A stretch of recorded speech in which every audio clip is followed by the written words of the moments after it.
أعوذ بالله من الشيطان الرجيم بسم الله الرحمن الرحيم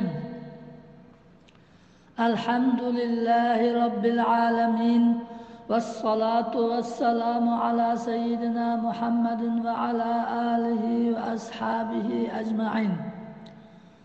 Assalamu alaikum, hürmetli qarindoshlarım. Hammalarının ushbu ulug' juma kunlari muborak bo'lsin.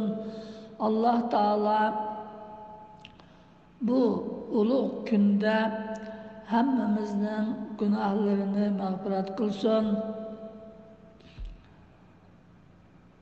Qilgan amallarimizni öz dargohida qabul qilsin, duolarimizni ijobat qilsin. Alloh taolo hammalarni salomat, xotirjam qilsin. Bugün biz Allah'ın izni bilan Qadr suresining qisqacha tafsirini o'qiymiz. İnna anzalnahu fi laylatil qadr. Bu Qadr suresi Mekke mükerremede düşken 5 ayet. Bu surede Allah Teala Kur'an-ı Kerim'nin ulug'ligini, Qur'oni Kerimning mushu Qadr kechasida tushganligini bayon qilish bilan birga Qadr kechasining qandoq ulug' muborak bir kecha ekanligini bizga bayon qildi. İnna anzalnahu fi laylatil qadr. Haqiqatan biz tushirdik ol Qur'oni Kerimni Muşu Kadir keçisinde düşürdük. Yani bu insanların dünya ve ahiretlik baxt saadetinin rehberi boğan, insanlarga Allah Teala'nı tanıtıdığan, insanlarga dünya ve ahirette kandak kılganda baxt saadetke erişido, kandak kılganda ziyankarlıkka uçraydı. Bu hakikatlerini bayan kıldığan insanların menguluk rehberi ulug' Kur'an-ı Kerim'ni biz muşu Kadir keçiside, muşu kadirlik, şereflik, muşu ulug' keçide düşürdük. Bu ulug' keçe bu bolsa kaçan boludu bu ulug' kecha muşu Ramazan ayida bo'ldi. Şuna Allah Teala Sure Bakara'daki ayette Şehru Ramazanellezî unzile fihil Kur'an. Ramazan ayı bolsa Kur'an-ı Kerim düşürülgen aydır degan. Hem de bu Kur'an-ı Kerim'nin düşürülüşü iki xil bo'ladi. Birincisi Allah Teala Kur'an-ı Kerim'ni Levh-ül Mahfuz'dan bütün halatta, hazırki bizim kolumuzdaki okşaş, bütün halatta şu 7 kat asmanın üstündeki Levh-ül Mahfuz'dan birinci asmandaki Beytül İzzet degen joyga düşürgen. Muşu düşürüşne, muşu Kadr keçiside düşürgen. Allah Teala Kur'an-ı Kerim'ne bütün halatta Levh-ül Mahfuz'dan birinci asmandaki Beytül İzzet degen joyga muşu Kadr keçiside bütün halatida düşürgen. İkinci düşürüş Muhammed Aleyhisselam'a düşürüş.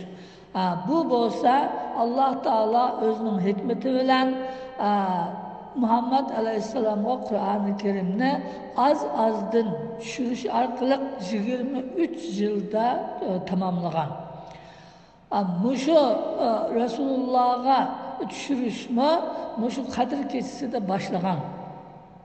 Yani Allah Teala bu ulug' Kur'an-ı Kerim'ni şundak ulug', şundak kadirlik, şundak mübarek bir keçide Allah Teala Levh-ül Mahfuz'dan birinci asmanga düşürgenden keyin Resulullah sallallahu aleyhi ve sellem'ge peygamberlikni muşu Ramazan ayının muşu Kadir keçisini berip birinci vahyi Kur'an'dan kelgan birinci ayetni Allah Teala Resulullah sallallahu aleyhi ve sellem'ge muşu Kadir keçisine düşürgen.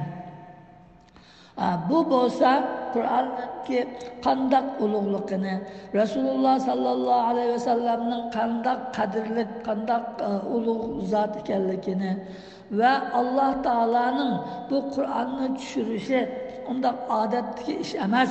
Bu nihoyat muhim, qadrlashga tegishli, buning qadr qimmatini bilishga tegishli bir ish ekanligini bayon qilish uchun shuna bu yerda inna biz deydi.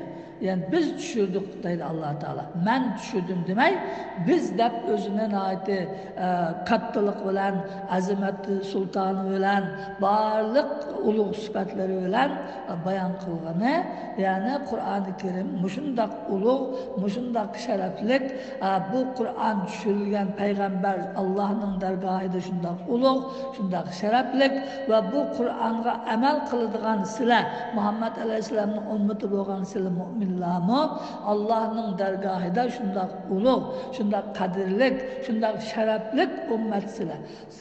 Bunun qadr qimmatini bilishinglar kerak degan asosda Alloh taolo bu surani tushirgan. Va ma adraka ma laylatul qadr.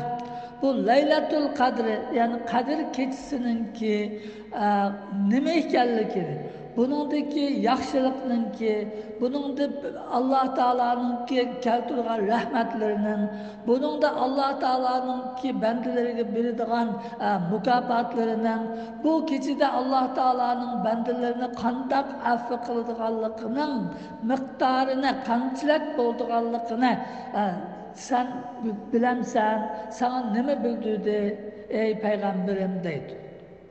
Bir yerde Allah Teala Resulullah sallallahu aleyhi ve sellem'nin dikkatini bu Kadir Keçisi'ninki qandak ulug', qandak şereflik, bu yerdeki rahmetinin qandak katta, qandak köp bo'ladiganligiga bildirmekçi. Şunu bildiriş için hem de aldı bilen Resulullah sallallahu aleyhi ve sellem'nin dikkatine bununla tartış ve bununki kadri kıymetini insanın aklı, insanın tasavvurunun yetmeydiğanlığını bildiriş, bunu agahlandırış için Allah Teala aldı bilen burada bir sual sordu. Ve ma adrake ma leyletul kadr. Ey ulug' peygamberim, sana nima bildirdi bu Laylatul Qadr, Qadr kechisining ulug'ligini, kattaligini sana nima bildirdi deydi. Bu yerda yani sen bilmaysan demakchi. Sana hech narsa bildirmadi. Onun qadri qimmatini, onun qandaqligini, qanchalik ulug'ligini biz bilamiz. Onu sen tasavvur qilolmaysan.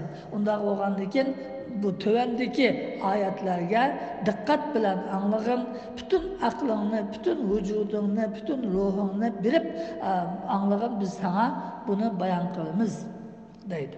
Leylatul kadri hayrun min alfi şehr. O Kadir keçisi olsa şundak ulug' bir keçi ki o 1000 aydan yaxşıdır. 1000 aydan hayırlık, 1000 aydan afzal.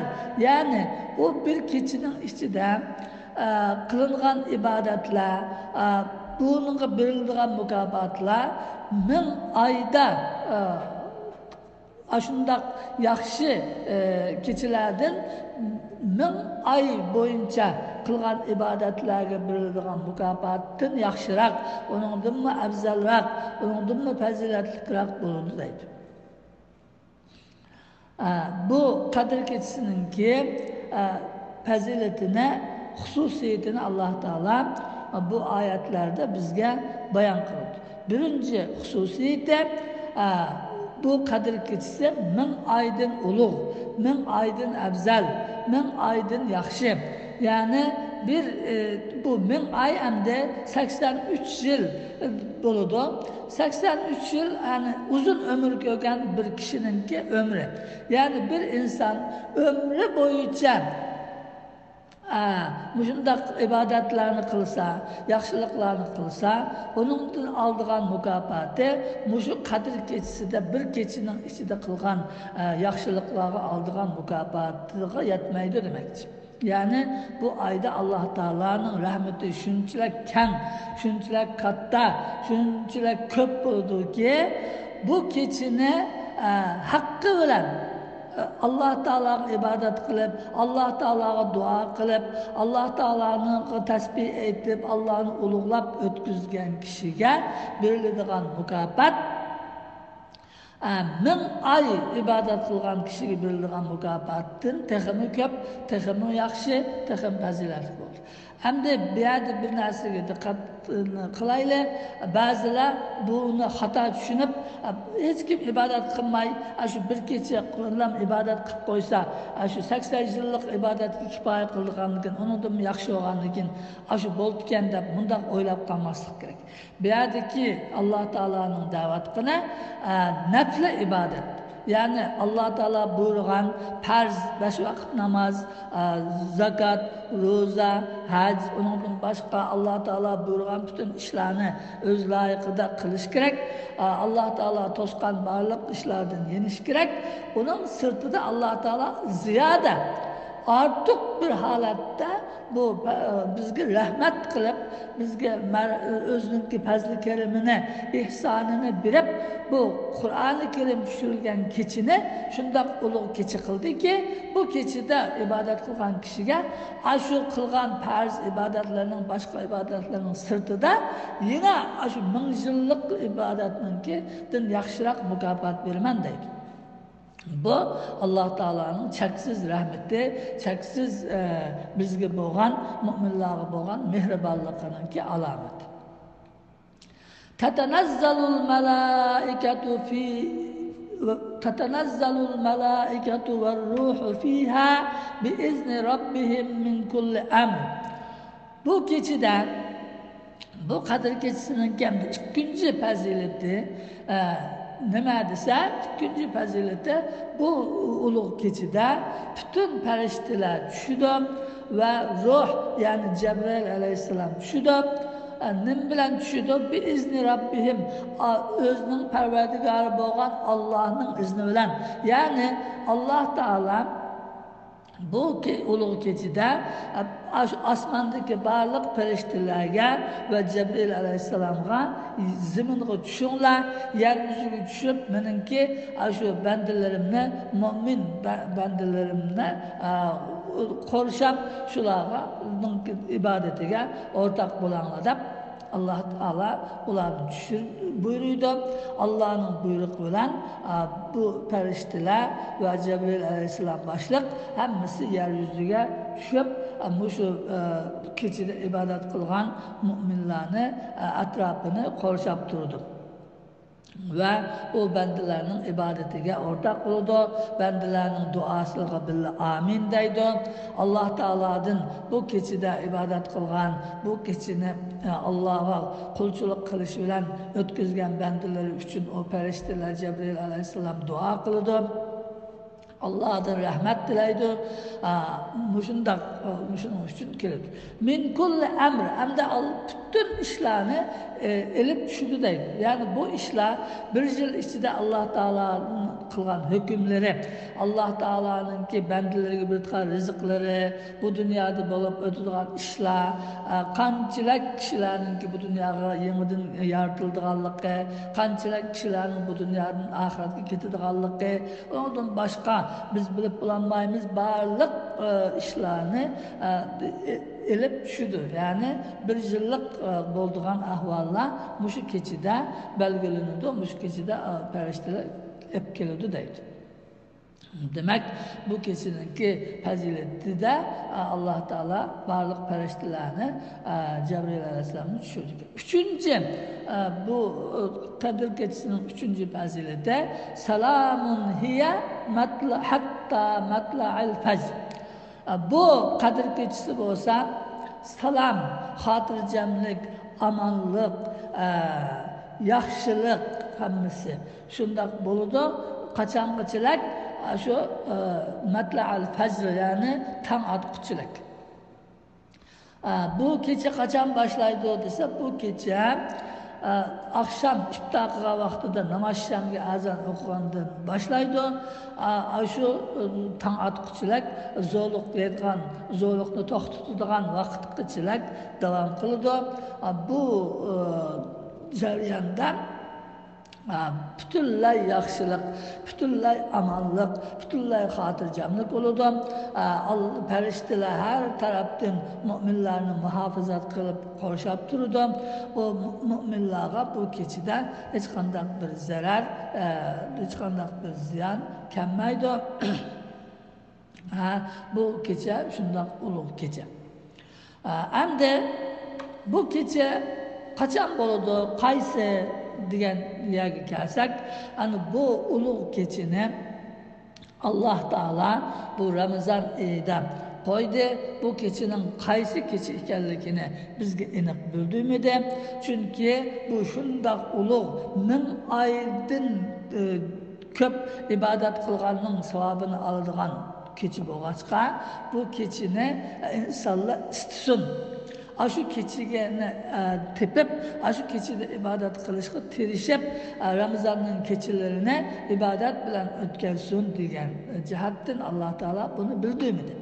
Resulullah sallallahu aleyhi ve sellem olsa hadis-i şeriflerde bizge bunu tekimi asallaştırıp, bunu tepişimizin ki asallıkını bildirip, Ramazan'ın ahirki 10 gün 10 keçisi, xususan taq keçileri 21, 23, 25, 27 ve 29. keçileri bu Kadir keçisini istanla, aşu keçilerinin biri de bu Kadir keçisi boludu degan.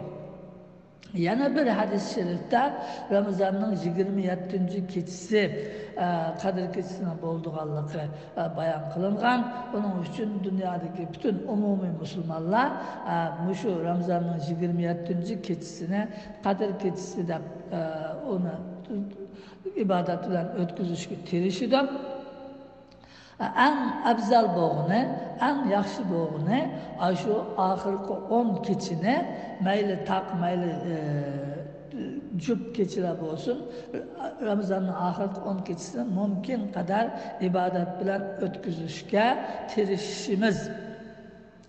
Endi bütün ötküzenmesek mi? Hiç olmasa bir zodun aldıda bir saat burun o'rnimizdan turib, bir tahajjud namoz o'qib, Alloh taologa duo qilib, o'zimizning gunohlarimiz mag'firat bo'lishi uchun, bolalarimiz uchun, ota-onalarimiz uchun duo qilib o'tkazsak, shu Qadr kechasini, shuni udul kelgan bo'lsa, Alloh taolo bizni shu Qadr kechasini topganlarning qatorida shu ming oydan yaxshi mukofotni beradi.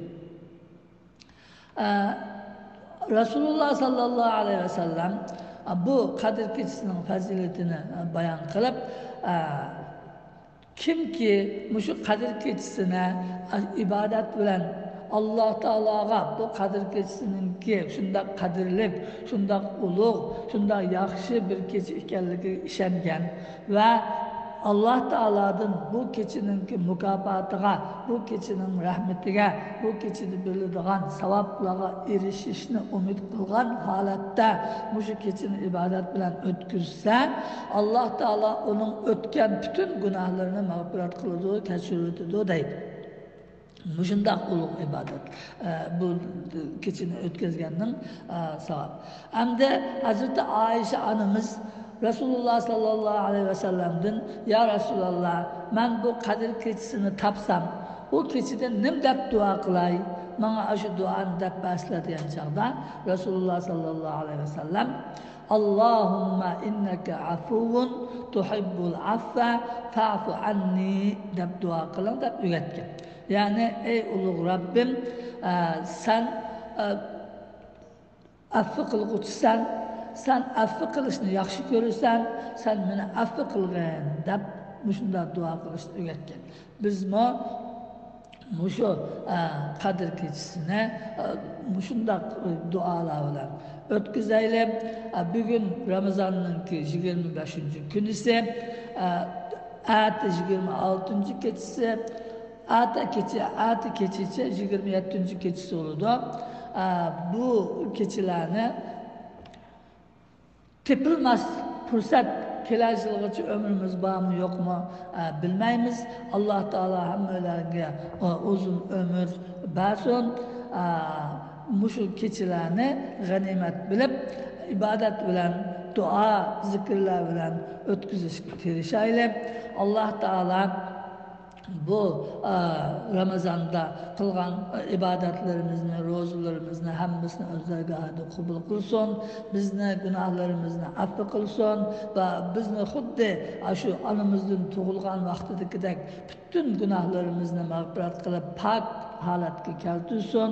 Alloh taolo bu ulug' qadr kechasini tepib, mushu kechani yaxshi ibodatlar bilan o'tkazib, Allohning mushu kechada beradigan mukofotiga erishadigan mu'minlardan qilsin. Alloh taolo bu dunyoga ketgan ota-onalarimizga rahmat qilsin, ularning gunohlarini mag'firat qilsin, ularning joyini jannatda qilsin. Alloh taolo bolalarimizga hisob tavfiq hidoyat ato qilsin. Bollarimizni dunyo va oxiratda baxt saodatli qilsin. Ularni har turli qiyinchiliklardan, xafaliklardan qutqizsin. Allah Teala hammamizni salomat, xotirjam qilsin. Allah hammamizni iymon bilan yashab, iymon bilan bu dunyodan ketgili nasib qilsin. Oxiratga borganda Alloh taolo hammamizni arshining soyasida soydaydigan baxtli mu'minlardan qilsin. Qur'oni Karimni bizga shafaatchi qilsin. Rasululloh sallallohu alayhi vasallamni bizga shafaatchi qilsin. Rasulullohning mübarek kolu bilen Havz-ı Kevser suyunun içkili nasip kılson, Pul-Sırat Kevrekiden asan ötüp cennetke kirgili nasip kılson, Allah Teala cennette özünün cemalini kirgili nasip kılson, Allah Teala hemmimizne cennette Resulullah sallallahu aleyhi ve sellem'le koşunu kılson. Bu dünyada bütün müminlerini saflarını birleştirip ularga yardım kılsın, zulüm astida kalgan qarindoshlarımızga, müminlerini Allah Teala zulümden qutqizsin. Amin. Subhane rabbike rabbil izzati amma yasifun ve selamun alel murselin velhamdülillahi rabbil alemin.